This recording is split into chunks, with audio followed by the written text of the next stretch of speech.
Hey, and welcome back to the brand new Fun Kids Science Midweekly. It's your quick, bite-sized special every Wednesday. This week, Marina's talking to us all about the future of energy. I'll be answering your science questions all about how soap gets rid of germs, why the moon is white, and also why some birds simply can't fly. Plus, how many Earths fit into the sun? In fact, that's our first question. Let's get to it. It's from Finn. Hi Dan, my name's Finn. I'm 7 years old.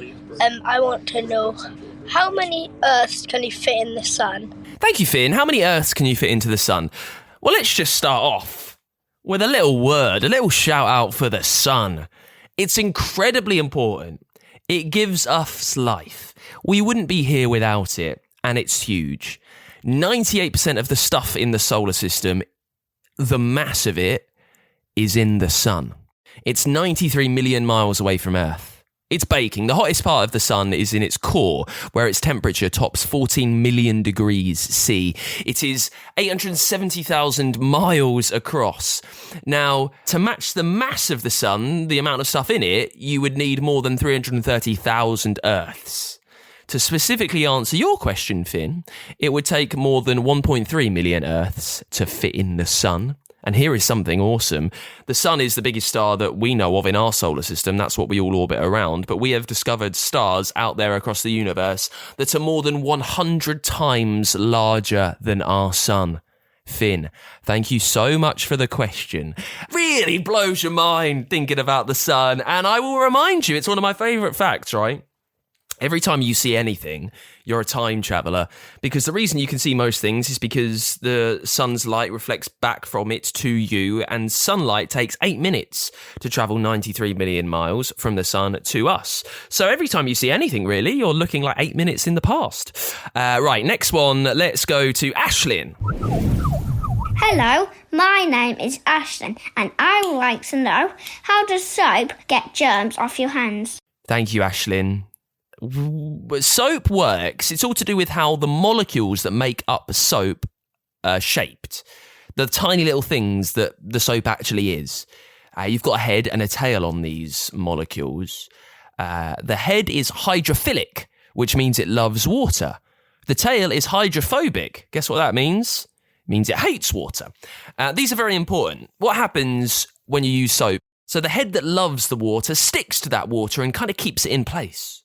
The tail, which hates water, then gets to work. It might be hydrophobic, but it loves fats and it loves bacteria. And it latches on, it breaks through the wall of the bacteria and locks into it. So just picture that. You've got the tail in the bacteria, locking on, the head in the water. And it makes a bubble of these soapy molecules around all the bacteria and it traps it. And then, when you rinse it off, when you run the tap to wash your hands, well, the heads of the molecules still love water, right? So it follows the water and it drags all the bacteria from the tail with it. So that's really how soap gets germs off your hands, Ashlyn. There's a lot to get your head around there. I hope you understood some of it. This one is from Ben. What have you got for us, Ben? Why is the moon white? Well, the moon is white because it reflects sunlight back to Earth. And that's why we can see the moon. And that's why we see different shapes of the moon in the night sky throughout the month. You know, you get a half moon, you get a crescent moon, you get a full moon. It's because only different parts of the moon get sunlight at different points of the month. Now, the moon itself has been described by astronauts who have actually been there, so they should know what they're talking about, as brownish. Would you believe it? The moon is actually brown.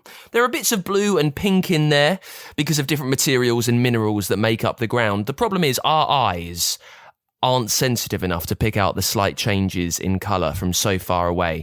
It's about 240,000 miles away on average. We can't see all the different little shades of pinks and blues and yellows. But a lot of the moon's surface is grey. So that grey reflects the sunlight back to us and it just appears white, really, through the night sky. So that's why the moon is white. Ben, thank you so much for the question. One last question this week, sent in as a message to me over at funkidslive.com. Thank you so much for Tig, who is in Kentucky. Thank you, Tig. They want to know, why can some birds not fly? Well, very easy. They just don't really need to. It's all to do with evolution, which means that the species that do best make the most of what's around them to thrive, to live, and to pass their genes on, right? If you look at a penguin, where they live on the South Pole, there aren't really any predators around that want to eat them, so they don't need to fly away. Also, there are no other beasts in the air that they need to fly up and catch. They need to be quite big. They need thick, blubbery fat to keep them warm and to help them dive down into the ocean to get food. Also, while we're talking about penguins, this is amazing. Do you know why penguins are coloured why they are? It's so they're always camouflaged.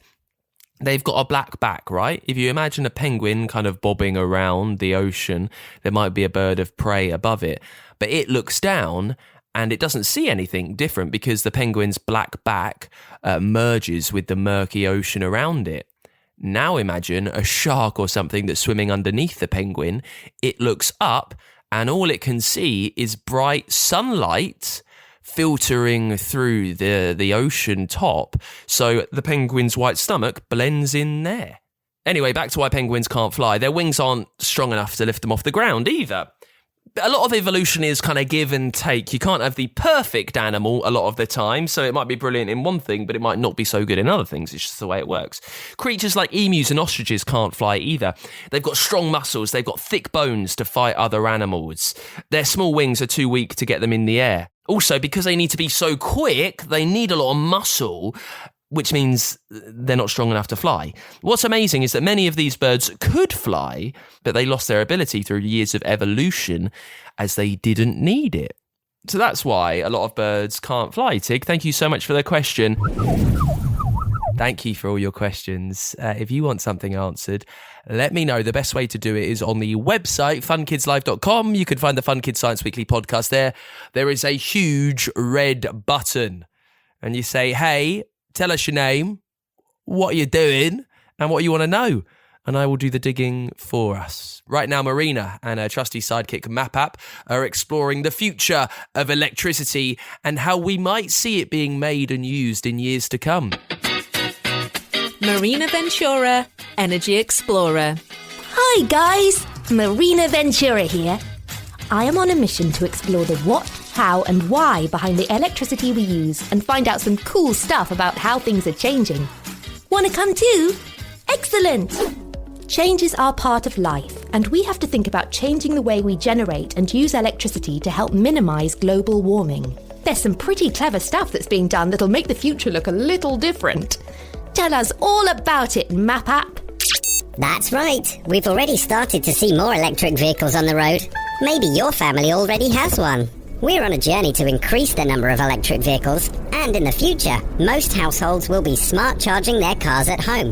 Electricity providers are already helping manage growing demand by making it cheaper to charge up when demand is lower, like overnight, and therefore lowering overall demand during the day. And changes are happening right inside our house too. Absolutely. You might already have smart devices and smart meters to monitor what you're using. So rather than relying on predictions, electricity producers and distributors will have real-time information to make sure the electricity is available to those who need it. And where. And things are heating up in the way we heat our homes. By 2050, it's possible that we won't be using gas boilers, but using heat pumps instead. They're basically a low-carbon alternative that takes heat from outside, such as the soil in your garden, and transfers it indoors. It's thought that in the future there will be more ways to store heat and release it when it's needed. That could make a big difference to the energy used and emissions, not to mention the bill. And if you think that's a big change, the electricity grid itself is also going to have to change, with more cooperation with other countries. What do you mean? Well, a 700-kilometre subsea cable is being built between Denmark and the UK. This will help the transfer of electricity between the two countries. Which means we can share supplies at times when there's a greater demand in one place. Correct. British expertise is also helping to fix congestion in New York's electric power system. So sharing knowledge, as well as electricity, will be more important in the future. And renewables have got to be at the forefront of any change, right? That's right. Renewable sources of energy such as water, solar and wind are much cleaner. We have a lot of experience in the UK with these, which we are sharing with countries like the US to help them build more effective wind farms. And another exciting future development could help scrub emissions away. Scrub? How does that work? Are we going to need some soap? No, it's all to do with carbon capture, usage and storage. It's an effective way to remove harmful carbon dioxide from power plants and other polluting industries. But how can you capture something you can't see? There are a number of ways to remove carbon from emissions. Removing it during or after the process of burning fossil fuels is known as scrubbing. Another type of process creates hydrogen as a byproduct, which can be used to power other things. In the north of England, an exciting project is being developed which could lead to Humber becoming the world's first net zero carbon region and home to a world-leading hydrogen economy. Thanks, Map App. Amazing changes to come. Marina Ventura Energy Explorer.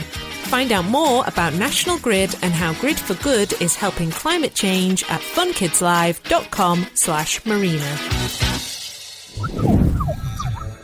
If you want to find out more about Marina, get to funkidslive.com, search for Marina Ventura, and the Fun Kids Science Weekly is back with another one of our regular episodes this Saturday. We'll learn all about why environmental science might be the greatest in the history of science.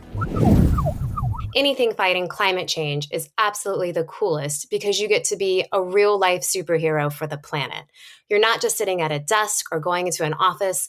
You're out planting trees, protecting animals, and making the earth healthier and safer for everybody who lives here. And you can hear how volcanoes really erupt. If you look at the starting phase of the recent Icelandic eruptions, it's just that. There's magma under the ground. It's slowly forcing its way through cracks and fractures towards the surface. And then eventually the thin bit of rock that's holding it in breaks. And then you just get this violent, vigorous cascade. That's Professor David Pyle. He'll join us in the brand new Fun Kids Science Weekly this Saturday, where we have a huge announcement. It's a big one. I am so excited for what it is and for you to hear all about it. Make sure you're listening this Saturday in a brand new Fun Kids Science Weekly.